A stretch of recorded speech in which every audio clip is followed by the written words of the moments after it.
How's it going, Mr. Wilson? I'm doing okay. How are you? Welcome to the Transformation Series. I'm so excited to dive into your story. I've heard that you've recently met with our Vice President of the United States, Ms. Kamala Harris. Okay. Tell me about that. How did that come about? It was an amazing day. All right. I mean, when you have an idea as an entrepreneur to have a space where people will come together, I'll be honest, I wasn't thinking about the Vice President of the United States visiting that place. So watching her just come into the club was really humbling. But then we got to work, right? We were talking about small businesses and stuff that I really care about, voting rights. So all in all, TGS from the beginning is about bringing interesting conversations, the right conversations at the right time with the right people. That's what that was, and so I'm grateful for it. Yes. All right, Ryan, for the people at home or people like me that's not from Atlanta, can you tell us exactly what is the gathering spot? So I'm in the people business, the community business. Every gathering spot can be understood in two ways. The first way is through space. So we build physical locations where you can come and work, attend events, and then we have workspace that's available nearly 24 hours a day. The real thing, though, that I'm doing is all about connectivity. So the youngest member is 21, the oldest is 91. There are small business owners, there are creatives, there are folks that work for some of the largest companies in town. My actual job every day is to connect them, knowing that a lot of these folks would have never met one another had they not had the shared context of being gathering spot members. That sounds amazing, especially that age gap. You know, it's like fire meets ice. You know, I had a mentor that would always say, you know, intelligence on ice and ignorance on fire. And for me, I always look for that older, wiser person to bring that wisdom and stability to my fire energy of creative ideas. So I can only imagine the beautiful work that they've and the synergy that they have. And it's incredible, right? Like I've watched folks find their business partner. I've watched people find their partner. Like we've got folks that have been married now and have kids. And I mean, to this point around age, right? There are folks that are well established in their career. They're almost at the end of their professional journey. Being able to be in connection and real relationship with people who are just starting out, I love what that does for our community. And then again, if you look at it from the other way around, you're keeping those folks young and in touch with what's happening currently, right? So we see so many beautiful conversations happen because the range of people that spend time at TGS. Absolutely. All right. What impact does your transformative story have on your goals, aspirations, and values? My goal is to continue to build a Black-owned business at scale, right? So it was never about having one location. I knew that the thing that we were solving for, relationship building, well, that problem can be solved in a lot of places. So fortunately, we're on that path. We opened another club in DC. We have another one in LA. And then I have membership communities in 5 other cities: New York, Chicago, Detroit, Houston, Charlotte. I'm not satisfied with that, though, right? I want to continue to grow this company because I know the impact that it can have when, again, it's a really simple thing that I'm trying to solve for. But I believe that we have to talk with one another. We have to have a place to be able to do that. And that's been the core value that's driven the business from the start. So are you looking to like franchise it to make that happen even quicker, or is it something that you want to hold on to and launch as state by state on your time in New York Ward? So we've done it just us, right, so far, but I'm not opposed to franchising if the model works. The thing about TGS is that it's very specific to every city that we're in, right? I like to tell folks, like, we're not going to a city. This isn't, like, we join the communities that are already there when we build a gathering spot. So with the right partners, structure we can figure out, right? But it has to be the right people around the table that are really interested in making sure that all the stuff that I've been talking about around community building, that's at the core of whatever's being discussed. Well, think about South Florida for your next one, you know. I'm not mad at that, though. Like, I hear it's warm down there all the time, so I could take that. It's a lot of creatives there too, especially Wynwood, Miami. It's like the art district of Miami, and there's so many great ideas and creatives in Miami that I think that the community's already there. So a gathering spot there would definitely be a hit. And that's what I'm looking like. Again, these cities already have beautiful things that are happening in them. All I'm doing is convening, right? We're trying to find, if you go to a gathering spot, you'll see people wearing t-shirts and jeans sitting next to folks that are wearing suits and ties. Yes. And my job is to say, hey, look, y'all should talk.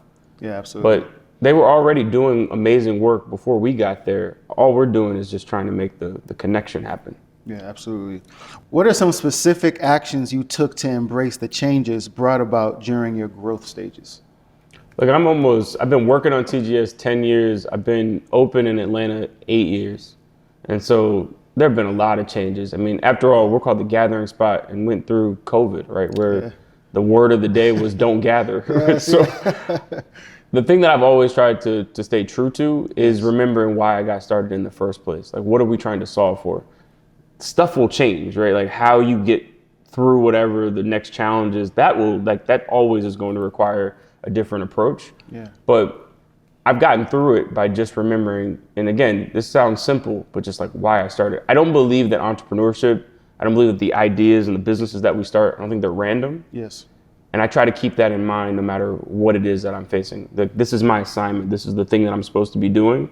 So whatever the problem is, like we'll figure out how to get through it because I'm not randomly here doing this. Right. And again, 10 years later, I'm a lawyer by training. I went to law school immediately before this. Nice. Should have never, if you went back to that time and would have told me that I would have opened a social club as an introvert, well, I mean, I barely believed myself back then, right? So you don't, Yes. Life will take you in different directions, but remembering the passion, why you're in the game in the first place is where I try to stay rooted. That is a unique contrast. I went to school for engineering, which is like they're known to be introverted. I'm introverted too, and then I have to hit Shark Tank and I have to give speeches and public speaking. So it's a great contrast knowing that we are the ones that want to be in the background, but the world wants us in the front, no matter how much we fight it. Yeah, you got to do what you got to do, right? At the end of the day, and I realized that early, right? No one else is going to be more passionate about this business than me. So it's not about a spotlight. It's just if I want folks to try to understand why this matters to me, well, I've got to be the person that shows up and is going to tell them. So yeah. What creative measures did you do during the pandemic? To your point, they're saying don't gather, don't come together, and that's your whole brand. So I could only imagine how stressful that was for you as a CEO. Like, how creative did you have to be during that time to keep things going? We had to be pretty creative. I mean, I brought my team together and we had a conversation about why we started. And we talked about all the challenges that we had already overcome. I'm a startup founder from the ground up, right? So that's raising capital, that's finding locations, it's building a team. Like we had already seen some stuff. Yeah. So we just talked about those challenges and that we were going to figure out how to overcome those hurdles. Second thing that we did is like we really focused on the membership community. Another way to say that is our customer. What did our customer need in this moment? And they needed to be connected more than ever, even though we were going home. They needed access to different resources. And we started producing that content very regularly. Before PPP loans and all the stuff came out, we were directly injecting capital into businesses in the community just to make sure that they made it through. So it was a creative time, but honestly, one of the times that I'm most proud of when I look back at the history of the business, because we really were, I mean, it was a very, very focused effort to make sure that we were continuing to solve a real problem for people. Oh, that's great. And that adversity probably just made you such a stronger CEO. And it's like, what can't we get through? We've gotten through everything at this point.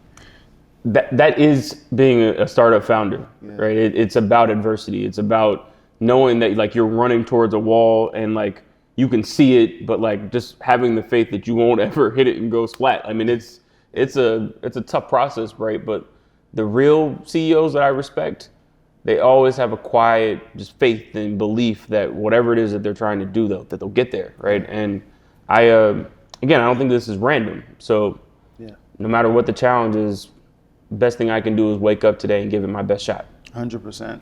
We actually started our business during the pandemic. And so that had extreme challenges because there's nowhere to really bring people to work, and we're making a product that is made for COVID patients and people that are sick, and we couldn't stop because people needed it, people needed to get better. So we really did everything with a team of 5, and sometimes we're up till 5 in the morning just getting stuff done every single day and pushing it out. And we started in a residential area, and we had neighbors starting to complain like, hey, you got to move this out of the neighborhood. But where do we go when there's no realtors, there's no one that's showing us anything? So it was really, really challenging, and we got through it. And 11 months later, we're on Shark Tank. So my team now is like, when we have adversities, they're not even fazed by it. They're like, oh, we did that. Yeah, we can do anything. No, it seasons you. Like, you get to a point where it's like, even to a certain extent, like as we were going through the pandemic, it's like, look, I've already seen rough times in business. Yes. This challenge is just going to have to take a ticket and get in line, because I've already been through terrible, right? I mean, and I mean, at the same time, I hope like through both of these examples, this is a word of encouragement for people, because absolutely, being fearful of it not working out, it's a waste of time, right? Yes. Like, I could walk out here right after this conversation and there could be some failure, like right on the other side of the door. But like right now I'm talking to you. So the best thing I could do is focus on this conversation. Yes. If failure's coming, it'll happen. And that's how I've tried to approach it. I mean, being scared, it doesn't help me fix what I need to fix. Yes. I'm just trying to stay on what I know I can control. It's kind of like if you panic in the ocean and you're going to drown. So stay calm and just think of the solution. That is my mindset. And everybody's going through it, right? Which I know in the era of Instagram and all these platforms, folks see entrepreneurs and these companies and they think, wow, they just started and like it's been amazing the entire time. Oh yeah. It's just not the truth, right? Like our stuff, it's ugly. It is up all night, every night with no space and not enough team and not enough of everything, it feels like. But if that's you right now, like, that's unfortunately part of the game. Like, you'll be okay. Keep just taking one step at a time. Eventually you'll look up, and as cliche as that sounds, you will make some meaningful progress. Yes.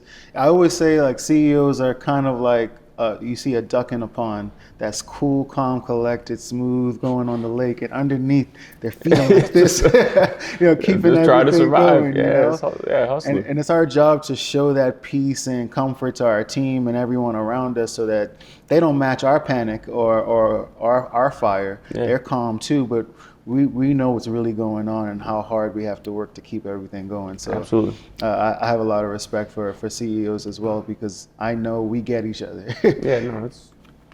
It's a tough process, but it's a beautiful process. Like, I don't regret any day that I get to wake up every single day and figure out how I'm going to go get it. Yeah. There's like something really special to me about that, right? Like, I don't have anyone telling me what direction to go in, right? Maybe my customers, right there, I'm listening to their feedback. But beyond that, I've got to decide what I'm going to do with it every day. And that's amazing, right? So I try not to take the sad look at what this process could be, because if you would have told me that I would be able to sustain myself, and now I have an entire family, right, through an idea that I had, like, at a certain part in this journey, I didn't know if that was possible. So to be able to look back over almost now 10 years of my life and say, wow, like, that actually happened, I'm just like, I'm more grateful than anything, and that gives me the confidence to keep rolling. I love that. Can you tell us about a turning point in your life that significantly impacted your path or mindset? During the first capital raise for TGS, I got a number back that said that for us to start the business, that it would take $1 million. And at that time, I was 23 years old. I felt like that was an impossible number. And I went to my dad, who's also an entrepreneur, and I was like, Dad, look, this number's growing. I don't know if we're going to be able to make it happen. And he said, look, son, small ideas will keep you small. You have to fight for the best possible version of your idea. So I went back in the room. 1 million became 2, 2 million became 3. Our initial raise ended up having to be north of $3 million, but that one conversation changed my entire approach to the business, because you'll meet people, and a lot of times it's friends and family, and they'll say, hey, just do the little version of it. Just try. Get a little, you don't have to have a whole product line. Just just do one. Be happy with that one. I know. His belief that I should not settle for that, and that if I had a vision for building clubs throughout the country And I mean, our first club here is not small. It's 25,000 square feet. Wow. So Huge. it was like, well, if I really want this thing to work, that's how big I think it needs to be. And if we've got to go raise more money and figure out how to make that happen. And like, that part was ugly. Yeah. We were pitching all over town. 97 straight people said no before the first person said yes. Yeah. So, you know, like I needed that talk because it changed how I was going to approach really the rest of our journey. Now, how did you gain capital, or how do you go about gaining capital while also maintaining your equity for your idea and your intellectual property? So, I mean, this is a tough balance, right, that I think every founder has to struggle with. I mean, do you want to have a really big percentage of something that may be smaller, or a smaller percentage of something that may be a lot larger, right? And depending on what you're building, it's all about that model. Like, how big do you think you can get the company? And then how do you stay properly incentivized to make sure that, like, you're participating in that growth? Yes. I know that we have the opportunity to build a really large company. I mean, our growth trajectory has shown that over time. And so for me, it's like, I am willing to take on strategic partners, right? This not all money is good money, right? I need people who are going to be a value add in addition to their capital. So like, yes, I need the money, but like, how are you going to help push this forward in some way? Yes. And if I get confidence that like you'll be able to help us with both, then okay, let's do it. Yeah. But I mean, in total, for the first iteration of TGS, we've raised like $20 million. That's happened over a number of years, but you've got to go through a lot of no's, right? I mean, even after those first 97, and although the business had been successful, I still received a ton of no's. Yes. Look, that's part of the game too. Yes. And I've grown increasingly confident that when people can't see what you're talking about, when they don't understand the opportunity, that a lot of times is the opportunity. Like, you're seeing that one crack in the matrix that folks can't see. That is the like real business chance that, you know, fortunately, like if everyone could see it, it probably wouldn't be the business that you were starting, right? So Yes. I roll through those no's. Yeah. Because it sounds ridiculous, but I've gotten them from conversations where a person has told me, no, it won't work, that's ridiculous. Yes. And said, wow, that actually is a great sign that like, if we're right about this, or when we're right about this, we're seeing something that like a lot of very smart and very seasoned people can't see. That means that there's a business opportunity here. I'm really glad you shared that even though you were already winning and had a successful business, that you had people saying that it would never work and all these other things, because a lot of people let that break them and make them feel like, hey, maybe this is a silly idea. Maybe I should do something else. You know, when I started my CMOS brand, I used to work for NASA, and I had my own cousins in the Bahamas like, you used to work for NASA, what are you doing selling CMOS jars, you know? And I mean, we did our first million in 7 months by ourselves. And it's like, now everyone's asking me how I did it. And so, you know, a common quote that I always love, especially now, is that a bald man can't teach you how to grow hair. And it's funnier coming from me now, you know? And it's like, even as smart and as intelligent as that guy or woman was that told you no, had they ever done anything like this? You know, maybe their niche was something else, and they're telling you something won't work that they have no experience in. So you can't listen to that person. Yeah, look, I saw a quote online. This was another pretty impactful moment. I'm a big Jay-Z fan. Someone asked him on Twitter back in the day, they're like, hey, what's the best business advice that you have? And he said, look, don't listen to anyone, everyone's scared. And like, I believe that. I believe most people, like, they're projecting their fears and insecurities on you because of whatever happened prior to that discussion. And like, you got to know that even when it's friends and family, you got to know that that's what it is. Yeah. And it's like your idea, right? I mean, at the end of the day, it is yours, right? It isn't their thing. And you're the person that's spending all day, every day, at least you need to be, focused on this business. Mm-hmm. Why are you trusting the opinion of someone that probably just spent 5 minutes on it? I tell entrepreneurs all the time, like, me studying your business for 5 minutes, I'm not I'm not an expert in what you do every day with a quick look. I believe that if you're really doing it, you're absolutely the expert in the room on this. Because like, who am I to tell you that it won't work after a couple seconds of study? Yeah. So know that that's a lot of times the opinion is not well informed. It's an opinion that's come.